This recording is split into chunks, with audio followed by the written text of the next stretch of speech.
আজ আমরা আলোচনা করব মুখ্য 7টি শিক্ষণ দক্ষতা ও তার আচরণাঙ্গ নিয়ে। সেগুলি হলো 1 নম্বর skill of introducing a lesson, বাংলায় পাঠ অবতারণ। নাম্বার 2 টিচিং লার্নিং উদ্দেশ্যাবলী নির্ধারণ, skill of writing instructional objectives. Number 3 stimulus variation, বৈচিত্র্যপূর্ণ উদ্দীপক ব্যবহারের দক্ষতা। Number 4 skill of recognising attending or non-attending behavior of students. Number 5 প্রশ্নকরণ দক্ষতা, skill of questioning. Number 6 skill of explaining, ব্যাখ্যাকরণ দক্ষতা। আর নাম্বার 7 সমাপ্তিকরণ দক্ষতা বা ক্লোজার বা skill of concluding a lesson. তো এখন দেখা যাক স্কিল অফ ইন্ট্রোডিউসিং এ লেসনের আচরণাঙ্গগুলি কী আর এটি বলতে কী বোঝায়। শ্রেণীতে প্রবেশের মুহূর্ত থেকে শিক্ষার্থীদের মধ্যে স্বতঃস্ফূর্ত প্রেরণা জাগিয়ে তুলতে, তাদের কৌতূহলী, আগ্রহী ও মনোযোগী করার উদ্দেশ্যে টিচারকে যেরূপ আচরণ ও কর্ম সম্পাদন করতে হয় তাকেই বলে অবতারণা সৃষ্টিকরণ দক্ষতা বা সেট ইন্ট্রোডাকশন।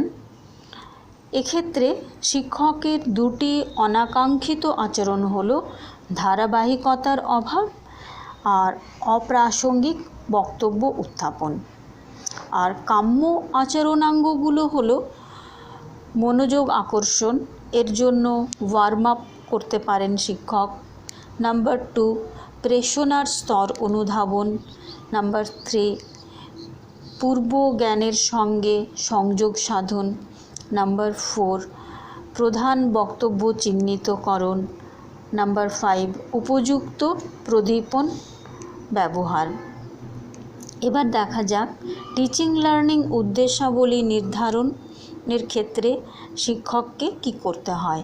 টিচিং ও লার্নিংয়ের লক্ষ্য পূরণের জন্য শিক্ষক শিক্ষিকাকে জ্ঞান, বোধ, প্রয়োগ দক্ষতা, এই 4 বিশেষ উদ্দেশ্য মাথায় রেখে শিক্ষণ পরিচালন ও পাঠ পরিকল্পনা করতে হয়।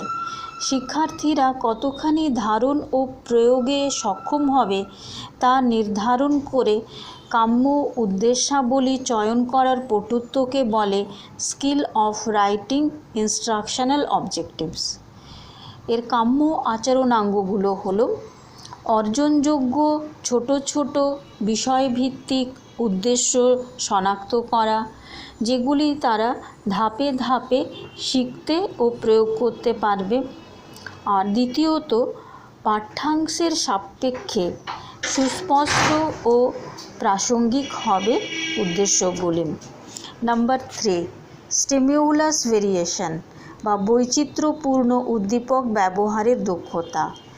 শ্রেণী শিক্ষণের মূল কেন্দ্রবিন্দু হলো শিক্ষার্থীর মনোযোগ, তাই সকল শিক্ষার্থীদের মনোযোগ পাঠের প্রতি বজায় রাখার উদ্দেশ্যে বিভিন্ন রকম উদ্দীপক ব্যবহারের বহুমুখী কৌশল শিক্ষককে রপ্ত করতে হয়। উদ্দীপকের বৈচিত্র্যপূর্ণ পরিবর্তন শিক্ষক যত বেশি করতে পারবেন তত বেশি পরিমাণে স্টুডেন্টসদের অ্যাটেনশন শ্রেণীর পাঠের প্রতি আবদ্ধ থাকবে। অভিজ্ঞতার মাধ্যমে এই কার্যকরী শিক্ষণ দক্ষতা বৃদ্ধি পায়।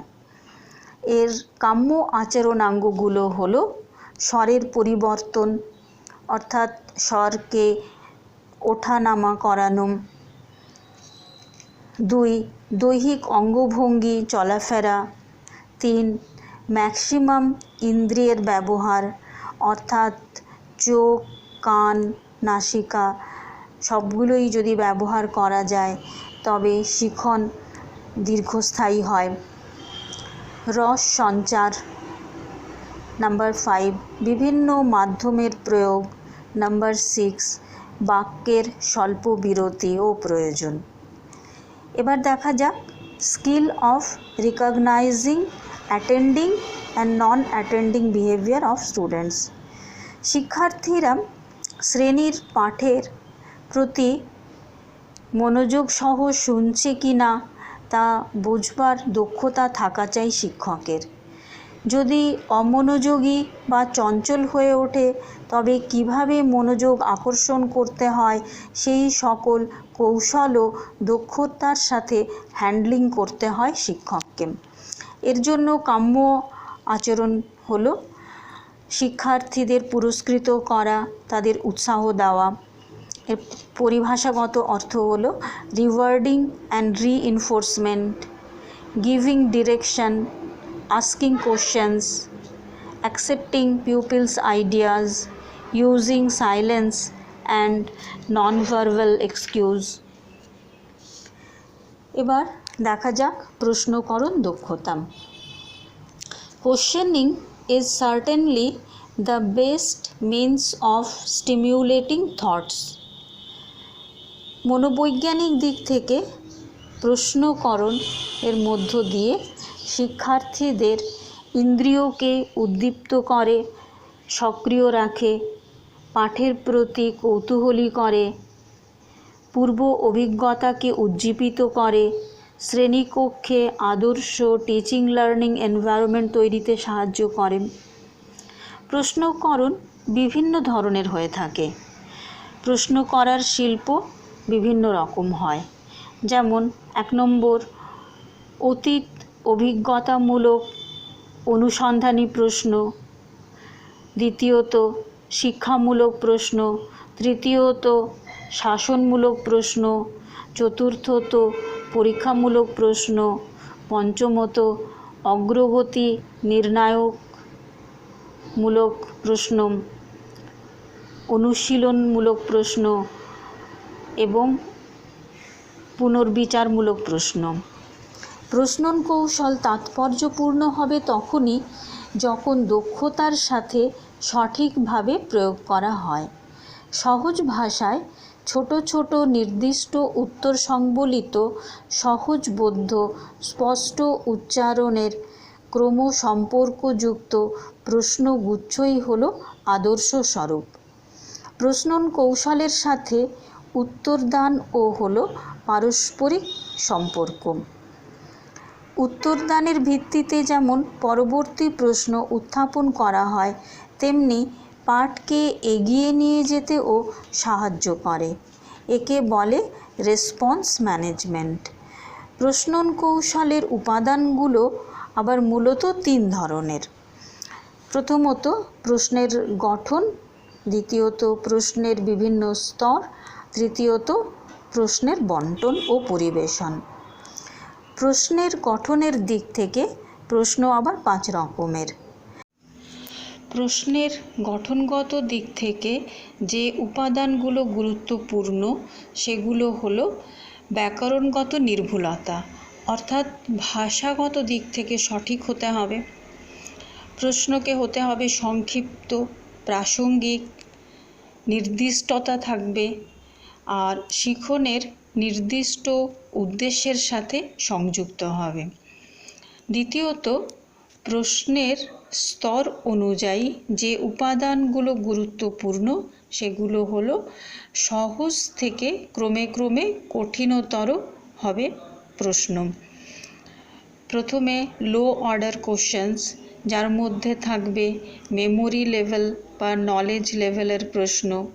তারপর মিডল অর্ডার কোশ্চেন্স, যেগুলোর মধ্যে থাকবে বোধমূলক ও প্রয়োগমূলক প্রশ্ন।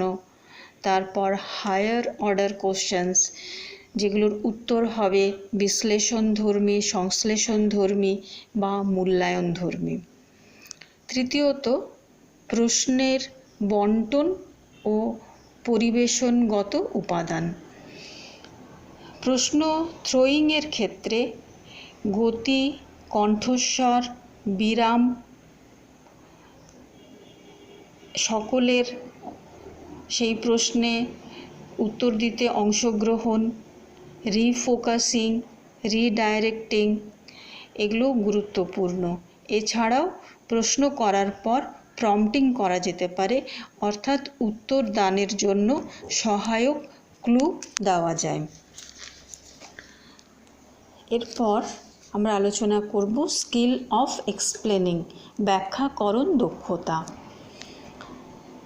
দিনের পাঠ্যাংশের মূল বিষয়কে সহজ সরল সাবলীল ভাষায় উপযুক্ত টিএলএম দিয়ে শিক্ষার্থীদের কাছে সহজবোধ্য করে তোলার দক্ষতাকে বলে ব্যাখ্যাকরণ দক্ষতা।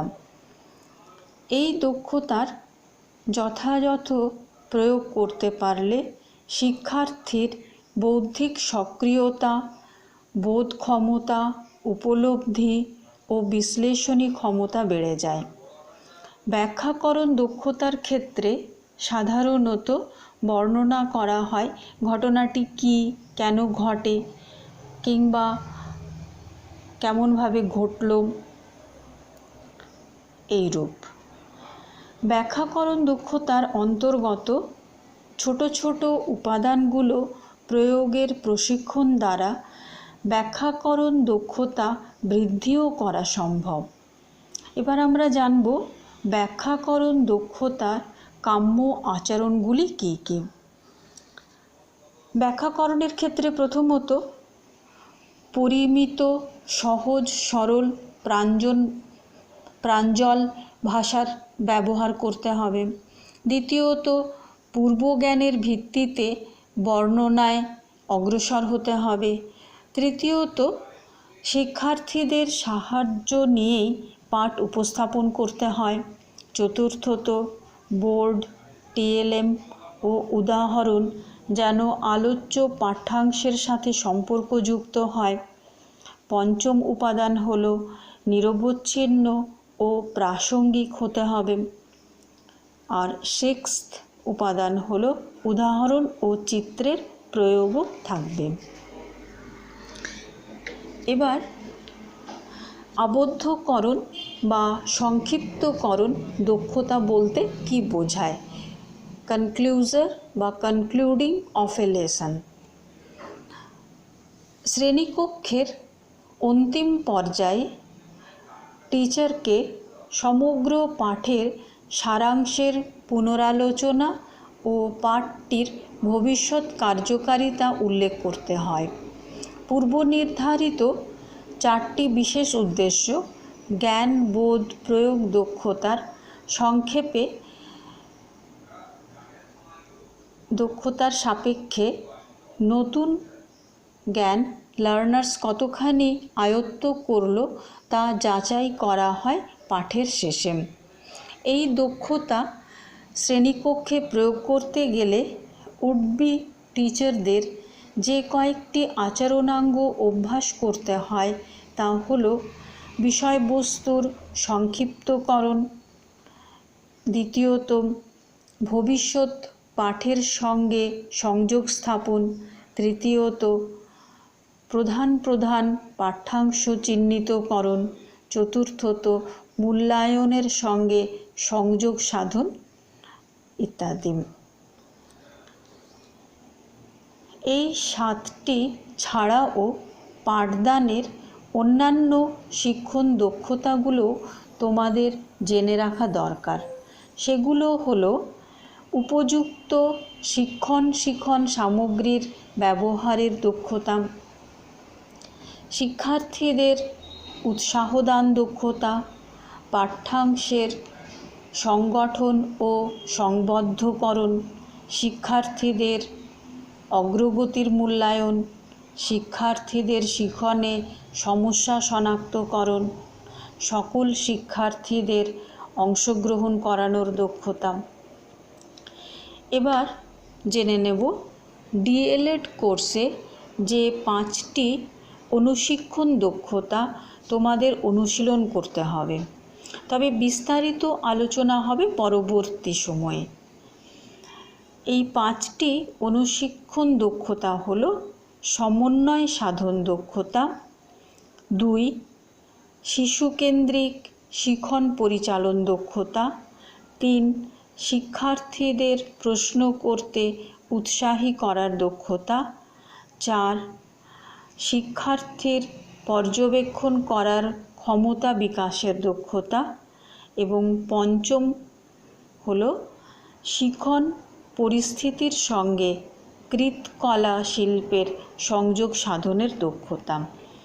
এই 5টি পটুত্ব সুসংবদ্ধভাবে একত্রে প্রয়োগ করতে সক্ষম হলেই তোমরা পাঠদানে সুদক্ষ হয়ে উঠবেই।